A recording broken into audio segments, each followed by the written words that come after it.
El concepto de imperio alemán tiene su origen en la Confederación del Rin, el cual fue un estado satélite creado por el emperador Napoleón Bonaparte, pero con la derrota del imperio francés en el 1815 se crea la Confederación Germánica. Esta nueva confederación alemana contaba con 38 estados independientes que se habían unido bajo un estado mayor, pero al mando habían dos grandes potencias, el Imperio Austríaco y el Reino de Prusia. Poco antes de acabar la primera mitad del siglo XIX, docenas de príncipes gobernaban la actual Alemania. Sin embargo, en el país habían muchas personas que anhelaban una mayor libertad, como así también una nación unida. La tensión entre los gobernantes y los rebeldes llega a tal punto que se termina por desatar el caos, y con ello la revolución explota. Y uno de los portavoces más importantes de esta revolución sería el liberal Robert Blum, quien a inicios de su carrera política en 1844 tuvo que pasar un tiempo en prisión por escribir una crítica a un diario muy importante. Blum era una de esas personas que se oponía de lleno a la situación en la que se encontraba su nación, además de la forma de gobierno que tenía, el cual era muy autoritaria y controladora, lo que hizo que aumentara más y más el descontento de los alemanes, quienes ya comenzaban a ver a sus vecinos franceses y belgas como un modelo a seguir. La creciente industrialización trae grandes negociados hacia el país, pero también hace que crezca la miseria en Alemania, debido a que los nuevos productos manufacturados hechos con máquinas, sobre todo los de los ingleses, destruyeron los precios y las artesanías tradicionales.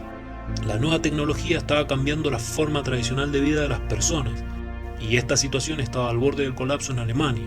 Además, unos 740.000 alemanes emigran antes de la primera mitad del siglo XIX, sin un destino concreto ni con un plan específico. En aquel entonces, 2/3 de la población de un total de 37 millones vivían en las zonas rurales, pero con la baja demanda de los productos y las malas cosechas, además del nuevo impulso por la libertad, pueblos enteros viajan hasta el continente americano en busca de una nueva vida.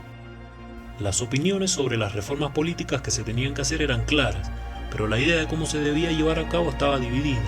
Algunos creían que las reformas se podían llevar a cabo con los príncipes gobernando en los estados, a los cuales se les llamaban los liberales moderados. También estaban los demócratas, quienes decían que se debía crear una oposición más fuerte, mientras que el otro grupo, que era el minoritario, eran los republicanos, los cuales alegaban que no se podía confiar en los príncipes y estaban a favor de eliminar los principados. Los oradores populares a favor de la revolución comenzaban a ver cómo aumentaban cada vez más la cantidad de gente que se inclinaba hacia sus ideas y se acercaba a sus reuniones. Sin embargo, la noticia de que en París había triunfado la revolución liberal, la llamada Revolución de 1830, así también como la caída del rey francés, comienzan a difundirse con más fuerza. En febrero de 1848 renació la idea de la Revolución Francesa, pero esta vez lo hizo por toda Europa, y en Alemania despierta una esperanza nunca antes vista. Los ciudadanos demandaban el derecho a ser escuchados, los artesanos se rebelaron contra las leyes de gremios y los agricultores quemaron los registros de las tierras de sus propietarios, que los mantenían en independencia. En algunas ocasiones se soltaron protestas con tendencias antisemitas y la situación estaba cada vez peor. Había dado comienzo la Revolución de Marzo. En ciudades de toda Alemania, los pequeños burgueses, los jornaleros y los estudiantes se rebelan contra las fuerzas militares de los príncipes, y debido al miedo que generó un gran estallido inminente de violencia, los gobernantes toman medidas como nombrar a nuevos ministros, los cuales son liberales. Una nueva tormenta sin precedentes comienza a esparcirse por gran parte de Europa en dirección al este. En Alemania, muchos monarcas se vieron obligados a huir de los levantamientos, yendo de una casa real a la otra, e incluso en Austria, el canciller Metternich tuvo que huir. Las monarquías se vieron muy presionadas por los liberales, por ello tuvieron que cambiar sus gabinetes para otorgar mayores derechos civiles y mayores libertades. Pero luego todos los ojos se posaron sobre Berlín.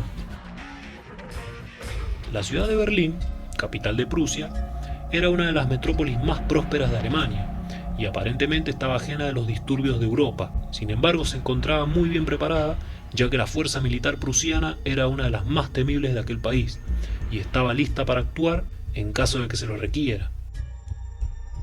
El humor de la gente de Berlín permanecía tranquila y leal hasta aquel momento, pues rápidamente se volvió en contra de las fuerzas militares por el sonido de unos disparos que nadie supo de dónde vino, Además, el ambiente comenzó a tornarse peor a pesar de que el rey prusiano Federico Guillermo IV ya había anunciado las reformas liberales públicamente. Los disturbios dieron paso a un feroz combate callejero en Berlín, en donde los ciudadanos se unen para combatir a los militares, y tan pronto como las tropas reales conquistan una barricada, la siguiente ya se encontraba construida. Las batallas entre los rebeldes y las tropas reales no parecía tener un claro vencedor. Mientras que el ejército prusiano estaba bien entrenado, a los rebeldes se les sumaban cada vez más ciudadanos, incluso mujeres y niños, quienes se unieron para luchar en contra del poder hegemónico, con cualquier cosa que se encontraran a mano para usarlo como munición. Los rebeldes disparaban con todo tipo de armas, desde los sótanos, las ventanas y los tejados. Además usaban todo tipo de proyectiles. Sin embargo, cuando se dio la orden de eliminar la barricada, las tropas reales pueden actuar con total libertad, pero los rebeldes pudieron defenderse bastante bien. 2 días después de la batalla, los soldados se retiraron de Berlín dando una imagen que resultaba increíble.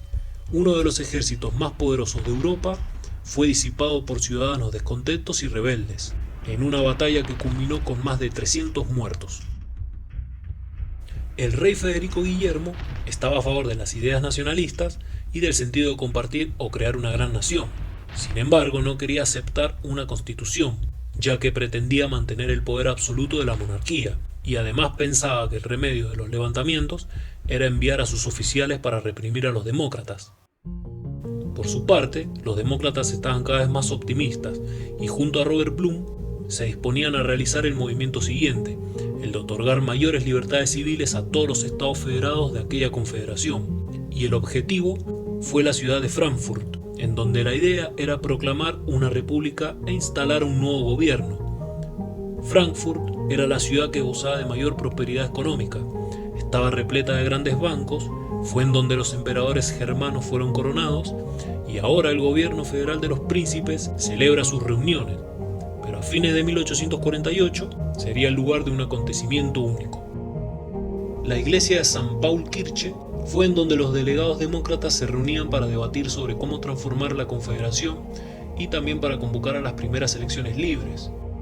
En aquella iglesia se celebró el llamado preparlamento, en donde Robert Blum fue elegido como uno de sus vicepresidentes, y aquella reunión logró la unión de los líderes del movimiento liberal, pero ahora debían representar una voz para el pueblo y unir a los estados alemanes bajo una sola nación y bajo los colores oficiales, el negro, el rojo y el dorado, los cuales estaban inspirados en los uniformes de la lucha contra Napoleón.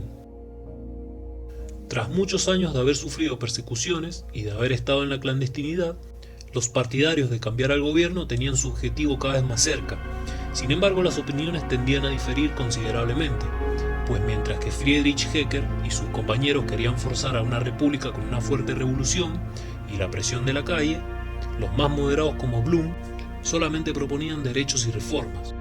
Debido a las diferencias sobre cómo era la manera que había que implementar la república, Hecker rompe con el preparlamento y junto a Gustav von Struve proclaman por su cuenta la república en Baden.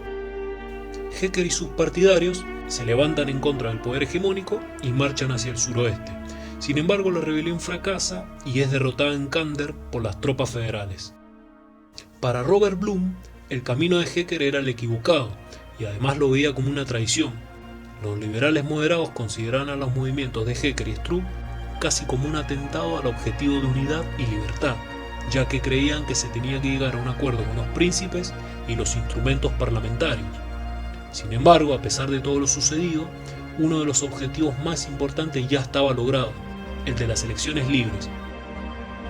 Pues por primera vez en la historia, a los alemanes se les permitió ir a las urnas como si fueran parte de un solo país. El 18 de mayo de 1848 nace la democracia en Alemania. En la iglesia St. Paul Kirche de la ciudad de Frankfurt, los primeros delegados reúnen unos 330 de un total de 600 electos. Aquella fue la primera asamblea nacional elegida libre para todos los alemanes, y en medio de todos los electos se encontraba un Robert Blum muy elocuente y representativo del pueblo de Leipzig, algo que nunca creyó que sería posible. La mayoría parlamentaria tenía las intenciones de incluir a los príncipes en la Constitución, pero la última palabra la tenía el rey prusiano, debido a que era el monarca alemán más poderoso y todo dependía de su decisión final. En el extremo norte del país, la situación comenzó a ponerse muy caliente. El reino de Dinamarca, apoyado por el de Prusia, invade y ocupa el ducado de Schleswig. Sin embargo, Inglaterra y el Imperio ruso desconfiaban del nuevo gobierno central alemán, amenazando con una declaración de guerra. Ante una posible guerra entre varias naciones poderosas, Prusia se retira y, sin consultarlo con el Parlamento y la Iglesia de Frankfurt, el rey prusiano Federico Guillermo acuerda una tregua con Dinamarca, demostrando que él era el que tomaba las decisiones en Alemania. En cuanto se aprobó la tregua, generó el descontento del Parlamento y el pueblo volvió a retomar las protestas en las calles, ya que no se sentían representados por el Parlamento de aquella iglesia. Pero los líderes de Prusia responden enviando a las tropas federales. Blum se dio cuenta de que el Parlamento de la Iglesia de Frankfurt había fracasado. Sin embargo, la revolución estaba muy lejos de terminar y se produce un nuevo levantamiento en Austria. Esta vez los combates se producen en Viena y parte de las tropas imperiales desertan para pasarse al bando revolucionario. Fue entonces cuando la Casa de los Habsburgo retira momentáneamente a sus tropas de aquellos combates, mientras que Blum arriba en aquella ciudad a la cual observa con un buen futuro para la revolución. Robert Blum creía que una revolución exitosa en Viena podría reinstaurar el equilibrio de poder. Sabía que si tenía éxito se produciría una reacción en cadena, pero si fallaba, sería el fin de los movimientos liberales por un largo tiempo en Alemania. Finalmente, en octubre de 1848, Robert Blum se propuso realizar lo que siempre se había negado: inicia una lucha armada contra los Habsburgo, los cuales querían retomar la ciudad a mano de los rebeldes. Durante unas 36 horas, las tropas rebeldes aguantaron el combate, y el mismo Blum fue herido levemente en el brazo, pero esta era una lucha que no se podía ganar, pues las fuerzas imperiales eran mucho más poderosas y contaban con mayores recursos, por lo cual la rebelión es aplastada definitivamente. Después de que la revolución fracasa en Viena, la iglesia de Frankfurt también se viene abajo, mientras que la Casa de los Habsburgo deja patente ante los ojos de todo el país que era una de las dinastías más poderosas de Alemania, pues las monarquías no querían una república democrática para la nación, solamente les interesaba mantener a flote sus poderosos imperios. Robert Blum fue detenido y enviado a una prisión militar en Viena. Su destino estaba ahora en manos del aristócrata y ministro austríaco Felix de Schwarzenberg, por lo cual fue sometido al Consejo de Guerra. La ejecución de Blum debía servir como un mensaje para todos los demócratas alemanes, por lo tanto fue condenado a muerte el 9 de noviembre de 1848, un día antes de su cumpleaños. Aunque antes de morir, le envía una carta a su esposa en la que sostiene que murió por una causa más grande. Un año después de la revolución, el Parlamento se disuelve junto con el sueño de una Alemania unida en libertad. Sin embargo, la unión nacional sí llegaría, aunque no desde el concepto democrático, más bien lo haría desde la perspectiva de un imperio, y esto vendrá por la parte noroeste del país, por parte de uno de los reinos más poderosos de Alemania, el de Prusia.